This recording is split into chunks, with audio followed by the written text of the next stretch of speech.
Hello and welcome to a look at the Tracy for the Amiga, a game that was released by Titus. Now, as far as I can understand, this is a tie-in game related to the film Dick Tracy that was released many years ago. And it is a film I have never seen myself because Warren Beatty is not exactly my cup of tea, and looking at his mug for any extended period of time was not something I particularly desired, so I had no interest in watching the film. Due to that, of course, I will have no reference point. But if this game follows the plot of the film would have been in a very, very bad state, put it that way. The background plot for the game is relatively extensive, but actually not. Some gangster goes missing, he's being arrested by fake cops and disappears. Dick Tracy accuses some gangster thingy-wingy magic of having been involved, and this guy is not overly keen on such accusations, and one thing leads to another, and then the streets erupts in violence, basically.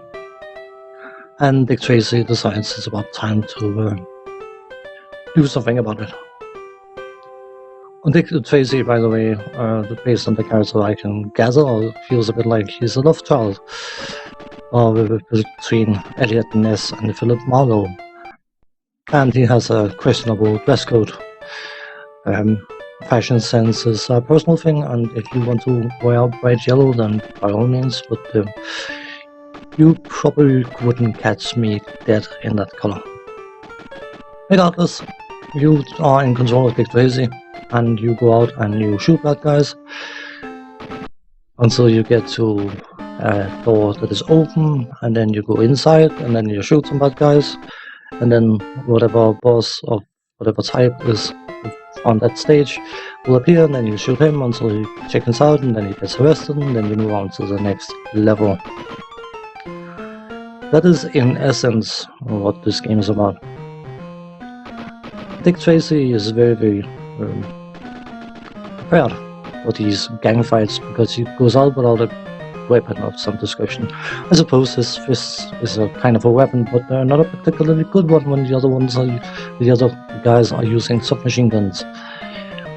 I'm not particularly clever, I suppose, but whatever, you can punch bad guys and you can find ammunition and weapons, so you will have access to a pistol and a slim gun, submachine gun thing. So you can either punch or shoot the bad guys. Let's just do technical stuff, because yeah. Graphics wise, it's not horrible, but it's not particularly interesting looking, to be honest. It gives you some sort of sense of being in the 30s, 40s, whatever period this is set in, but nothing stands out as being particularly interesting looking. Personally, I get a feeling of the enemies looking a bit like the gangsters from the ocean game Untouchables, just worse. And the graphical quality overall is boring, I would say. The sound design, the sound effects are serviceable. That's the highest I will rate them. Nothing stands out particularly, neither good nor bad. But the music, it goes between being extremely bland to tone alternating, not in a Jaws sense of cool way, but in an extremely boring, dull and fall asleep way. And then it also has bits of music which is a bit more enjoyable, but very much in theme, and that kind of music may not be for everyone. I can take it or leave it, I don't particularly mind either way. The controls Yeah, you would assume the standard controls, left, right, up, down, all that stuff, and that is definitely the case. But the problem is, Dick Tracy doesn't move. He slides or teleports or whatever it is he does. So precision movement is impossible. You cannot avoid moving half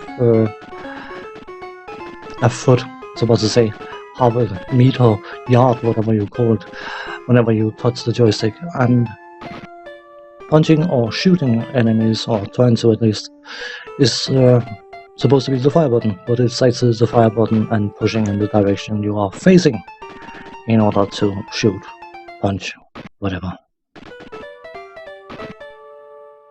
The gameplay is incredibly janky. The enemies can randomly flash invisible, which means that they are invulnerable because you can't hit what's not there. When Dick Tracy himself gets hit, it doesn't matter where he gets hit from, the front, the back, below, whatever, he will always recoil backwards. And you can get stun knocked while recoiling, which of course is absolutely amazing. The enemy is infinitely respawn, and if you get too close to them, you can't hit them, but they have no issues hitting you. The general opinion about this game is that it is one of the worst games ever made. Now, when making these videos, I try to be as fair as I possibly can be. So even though I'm aware of such opinions, I do disregard them because I need to have the ability to give the game a chance to dictate what I should feel about it. Unfortunately, in that regard, I was looking for redeeming features of this release, and there's none to be found. You cannot possibly find them. So the general opinion, which is perhaps a bit harsher than I have decided to be, is entirely justified. And it saddens me to say it, but the truth of the matter is that this is another Titus classic. Not a good thing. On that note, thanks for watching, take care, see you next time, bye bye for now.